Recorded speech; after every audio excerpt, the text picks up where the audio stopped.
Hello students, welcome to my channel. Students, in this video I've chosen a very interesting lesson from your Beehive book, and the name of the lesson is My Childhood, and it is written by APJ Abdul Kalam. Now let me tell you something regarding the background of the writer and the story. Students, this beautiful story is written by APJ Abdul Kalam, late APJ Abdul Kalam, sorry. And you know about him, he's a very famous man. He was a famous scientist. Then he was the former president of our country. And students, this is an autobiography of his life. Autobiography means the life story of a person written by himself or herself, and this story is written by APJ Abdul Kalam himself. And this story is an extract, it's a part from his book named Wings of Fire. It's just a part of that. Very interesting to know about his family, about his parents, about his childhood, about his school days. All these interesting things he has discussed through this lesson.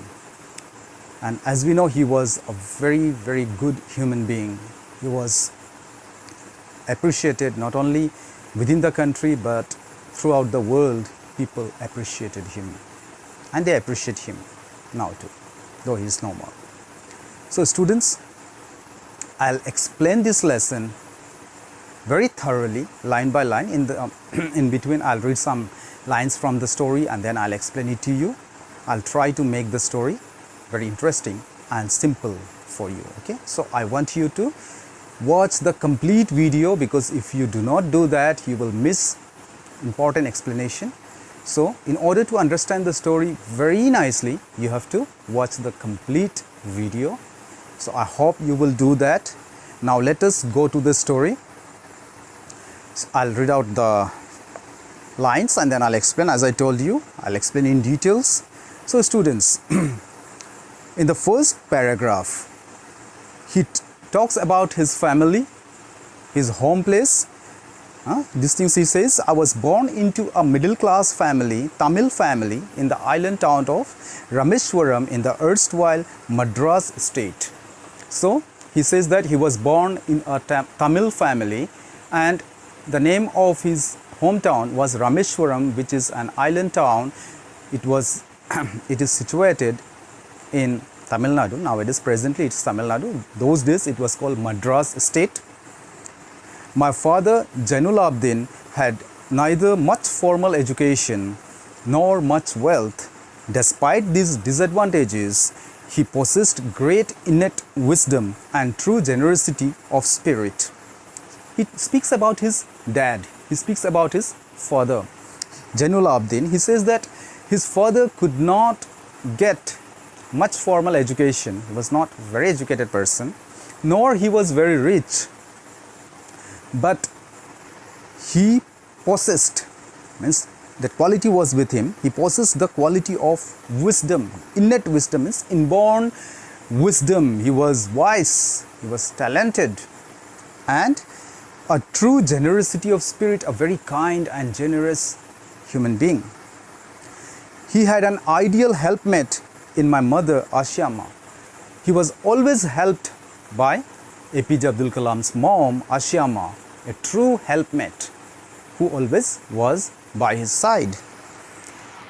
And then he speaks about his mom. He says that he doesn't know how many outsiders his mom used to feed every day, apart from the members of his family. So many outsiders also were fed in APJ Abdul Kalam's house by his mom. Okay. So she was also very kind-hearted lady. Next, let us see what the author discusses in the next paragraph.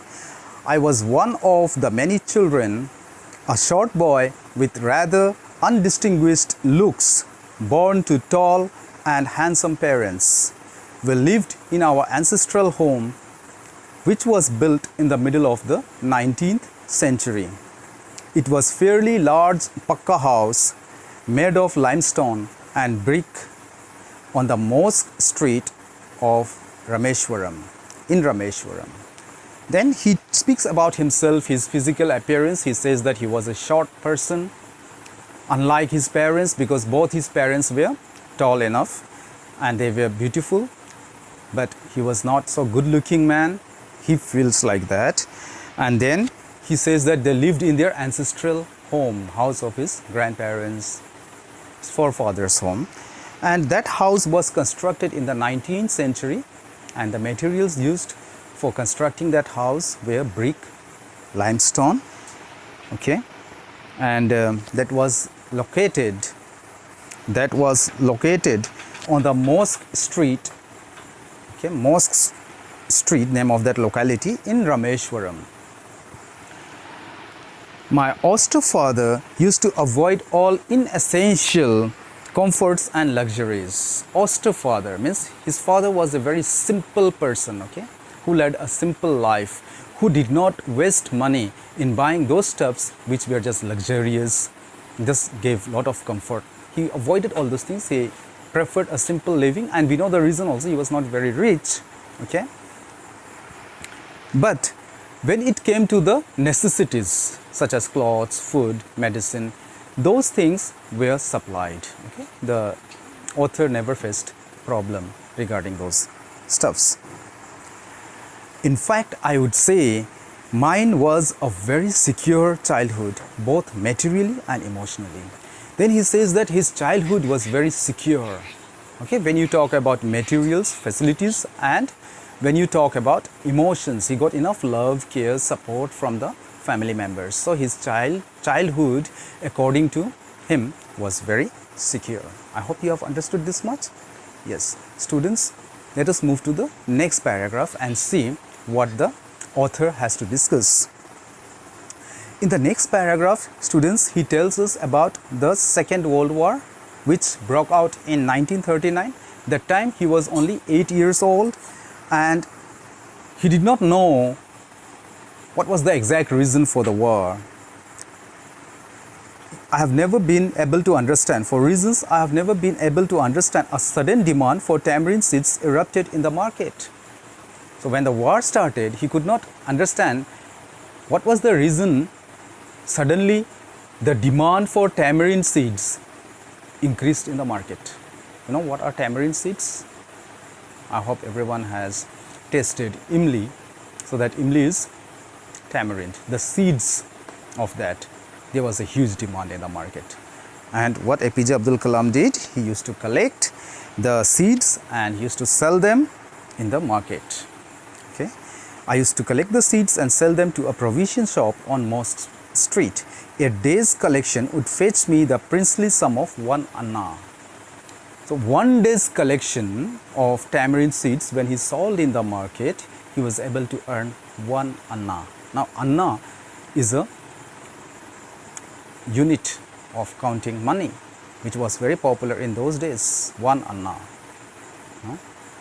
Then 4 annas were equal to 25 paise. 8 annas were equal to 50 paise. It was like that. So those days, that was the way of counting money. My brother-in-law, Jalaluddin, would tell me stories about the war, which I would later attempt to trace in the headlines in Dinamani. So he says that his brother-in-law, Jalaluddin, he used to tell him stories about the war, and later on those stories he could find in the headlines of Dinamani, a Tamil newspaper during those days. Our area, being isolated, was completely unaffected by the war. But soon India was forced to join the Allied forces, and something like a state of emergency was declared. The first casualty came in the form of the suspension of the train halt at Rameshwaram station. Then he says that our area being isolated, his area where he lived was isolated from the rest, and much effect could not be noticed there. But then that point of time, India was under the British people, and Britain was on the side of the Allied forces. Britain, US and all, they were in one group, and Germany and some countries, Japan and those countries, were the opponents.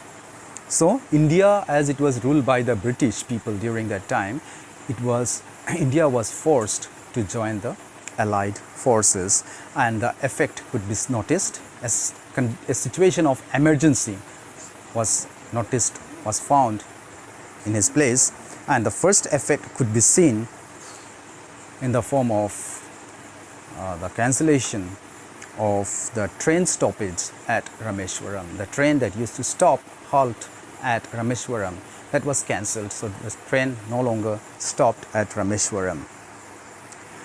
The newspapers now had to be bundled and thrown out from the moving train on the Rameshwaram station, Rameshwaram road between Rameshwaram and Dhanuskodi.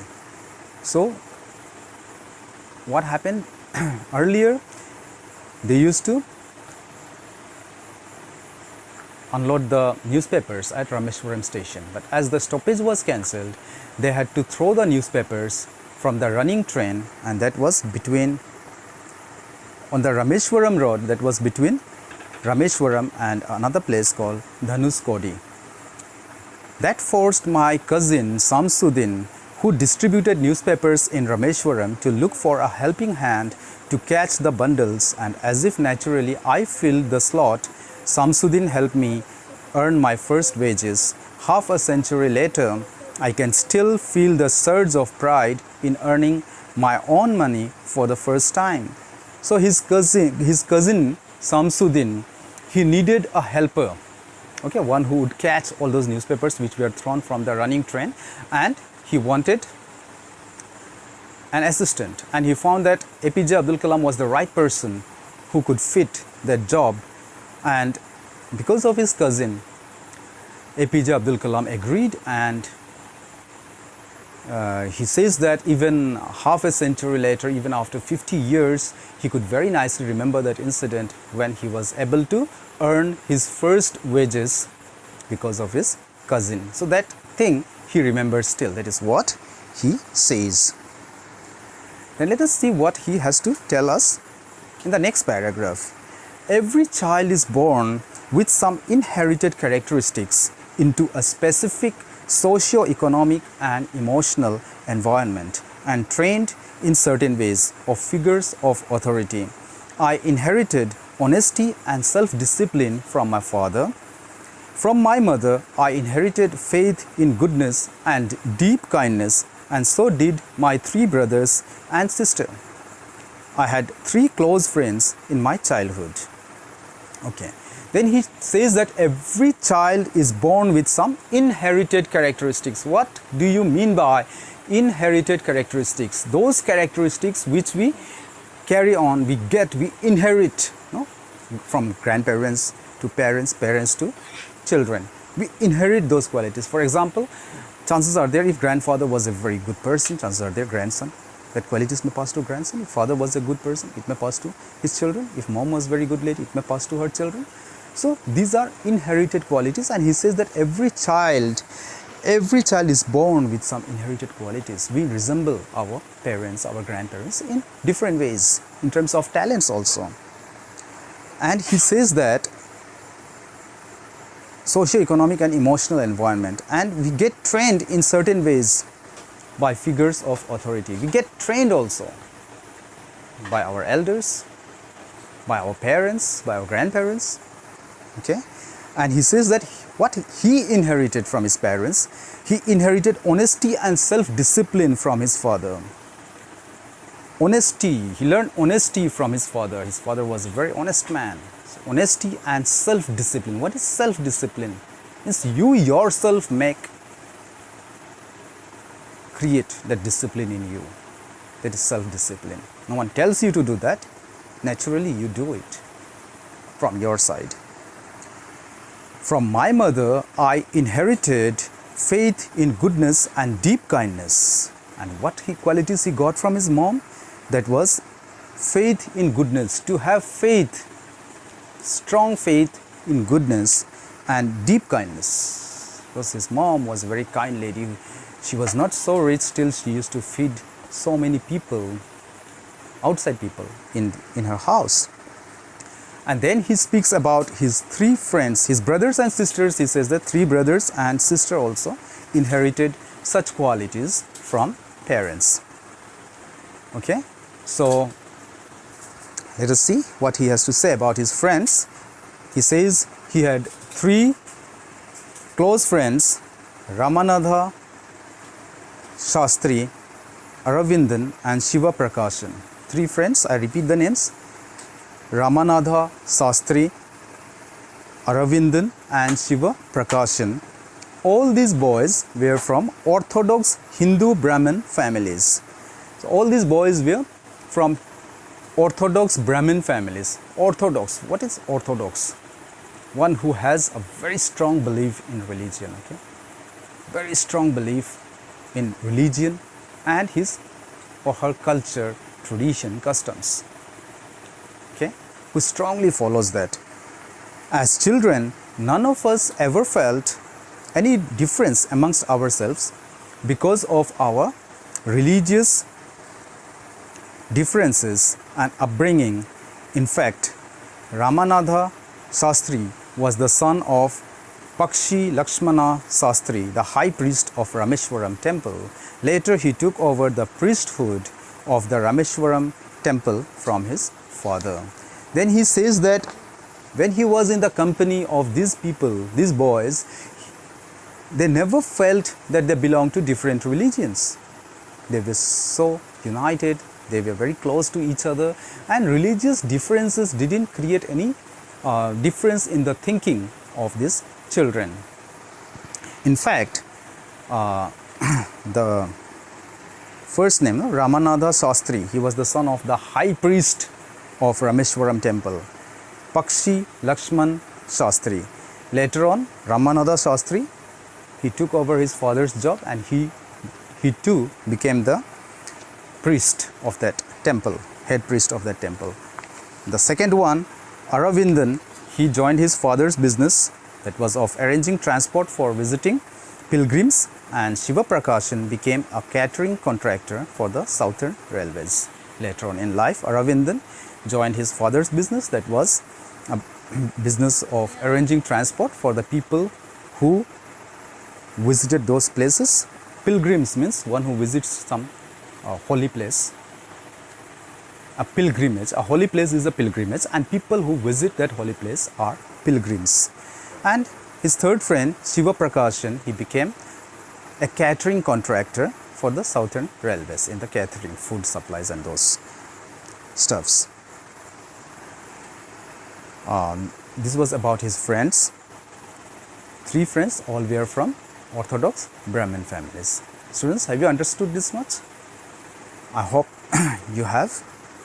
I want you to listen attentively. In the next paragraph, he tells us something more interesting about how they enjoyed each other's festivals and all that. During the annual Sri Sita Rama Kalyanam ceremony, our father used to arrange boats with a special platform for carrying idols of the Lord from the temple to the marriage site, situated in the middle of the pond called Rama Tirtha, which was near our house. Events from the Ramayana and from the life of the prophet were the bedtime stories my mother and grandmother would tell the children in our family. So he says that there was an occasion where the marriage ceremony of Lord Ram was Sita Rama Kalyanam ceremony that was held, and during that time his family used to arrange boats with a special platform for carrying the idols and all, which was taken from the temple to the marriage site, which was situated in the middle of the pond, and that place was called Rama Tirtha.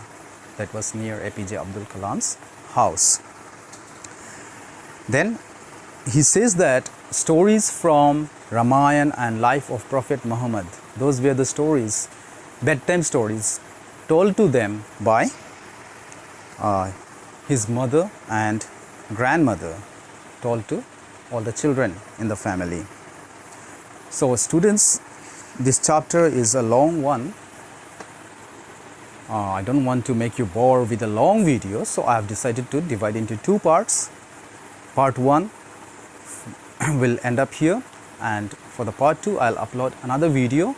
Students, this is the explanation. I hope you have understood this part about APJ Abdul Kalam's family, hometown, his how he earned his first wage, then about his school friends, and then how they supported each other during festivals and other occasions. All these things we have discussed in this part. Students, with this I'll conclude this video. If you really find this video helpful, I would like to advise you that you kindly like, share, and if you have not subscribed to my channel, you please do that, because if you do that, you will get notifications for the upcoming videos. And if there is any suggestion, any problem, any doubts, you can always connect to me through the comments. Thank you so much for watching this video.